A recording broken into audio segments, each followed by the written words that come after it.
হয়েছে না সে বলছে যে আমার ওপরে যে চাপটা আছে যে আমি করেছি, আমি চাইছি সত্য সামনে আসুক আর আমি এই কেসে ইনভলভ নই।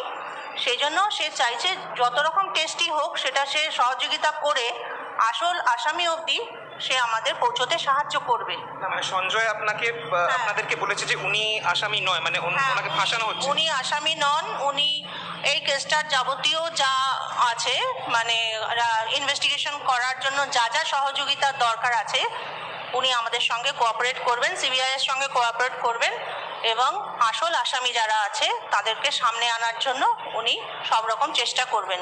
এই জন্য উনি পলিগ্রাফ টেস্টে বসতে চাইছেন। এই কোর্টের যত সঞ্জয় কিন্তু মুখ খুলেছে। কেন মুখ খুললো আর সঞ্জয়ের মাথার উপরে কার ভীষণ ভীষণ চাপ ছিল, সঞ্জয় এতদিন কিন্তু ঠিকঠাকভাবে পুরোটা কিন্তু বলেনি। তবে আজকে কিন্তু অবশেষে ফাইনালি সঞ্জয় কিন্তু মুখ খুললো। সঞ্জয়ের মাথার উপরে কার চাপ রয়েছে আর সঞ্জয় সমস্ত কিছু টেস্ট করানোর জন্য কিন্তু রাজি হয়ে গেছে। আর এই যে উকিল ম্যাডাম, এই যে কবিতা সরকার সঞ্জয়ের পাশে এসে দাঁড়িয়েছে, সেই সমস্ত তথ্যই কিন্তু কবিতা সরকারকে কিন্তু সঞ্জয় কিন্তু খুলে বললো যে সঞ্জয়ের ক্ষমতা নেই তার হয়ে কোনো উকিল সে দাঁড় করাবে। অবশেষে এই কবিতা সরকার কিন্তু সঞ্জয়ের হয়ে কিন্তু লড়াই করতে কিন্তু নেমে পড়েছে ময়দানে। আর সঞ্জয়ের উপরে কার চাপ ছিল, সঞ্জয়ের মাথাতে কার প্রবল চাপ ছিল, কার চাপে পড়ে সঞ্জয়ের এইরকম হাল হয়েছে আর সঞ্জয় যে আসল দোষী নয় সবটা কিন্তু সঞ্জয় অবশেষে কিন্তু খুলে বলল। বন্ধুরা, পরিস্থিতি কিন্তু ভয়ঙ্কর থেকে ভয়ঙ্কর হতে চলেছে। এইবার সঞ্জয়ের মুখ থেকে কিন্তু আমরা একে একে সমস্তটাই কিন্তু জানতে পারবো আর সমস্ত তথ্যই কিন্তু খুঁজে বের করবে কিন্তু এই কবিতা সরকার ম্যাডাম। তো চলো বন্ধুরা, সবটা শোনো কবিতা সরকার ম্যাডাম কি বললো, কবিতা সরকার ম্যাডামকে সঞ্জয় কি বললো, সমস্তটাই কিন্তু চলে এলো আমাদের সামনে।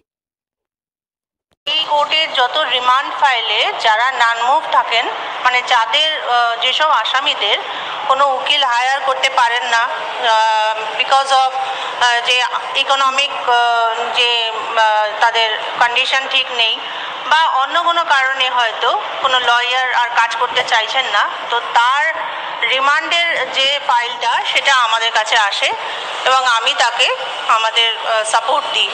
তাই এটা হলো আমার একটা ডিউটি যে নানমুভ যেন কোনো ফাইল না যায়।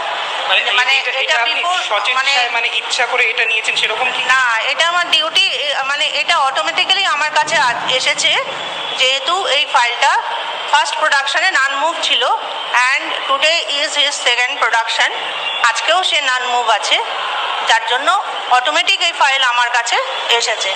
আর যেটা হলো যে আমরা এলএডিসিএ সাউথ 24 পরগনার হয়ে কাজ করছি, শিয়ালদা আমার জুরিসডিকশন, আর এখানে আমার আন্ডারে 13টা থানা কলকাতা পুলিশের আছে, সেরকমই বেঙ্গল জিআরও পুরো মানে যেটা রেল কোর্স বলা হয় সেগুলো আপনার নৈহাটি থেকে পুরো একদম বারুইপুর অবধি এগুলো আমাদের জুরিসডিকশনের মধ্যে পড়ে।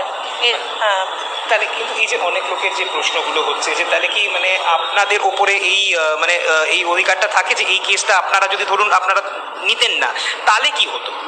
না, এই ফাইলটা তো নান মুভ থাকতে পারে না, আপনাকে তো বললামই, নিতে তো হবেই এবং করতেই হবে।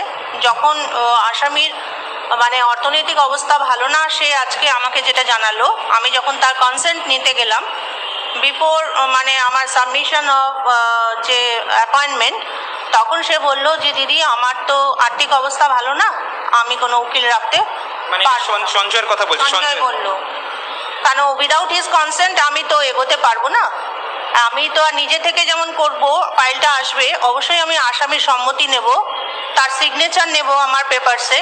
আমরা আজকে ওর হয়ে বেল ফাইল করলাম আর একটা পিটিশন দিলাম যাতে তার সঙ্গে সকাল 10টা থেকে 5টার মধ্যে কোনো একটা জায়গায় তার সঙ্গে হয় জেসি পিরিয়ডে বা আজকে তার সঙ্গে কথাবার্তা বলতে দেয়া হয়।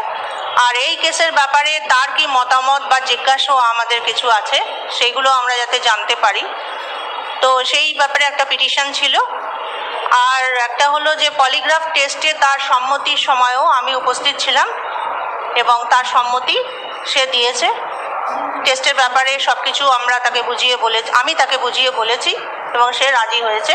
কেন সে রাজি হয়েছে না, সে বলছে যে আমার ওপরে যে চাপটা আছে যে আমি করেছি, আমি চাইছি সত্য সামনে আসুক আর আমি এই কেসে ইনভলভ নই।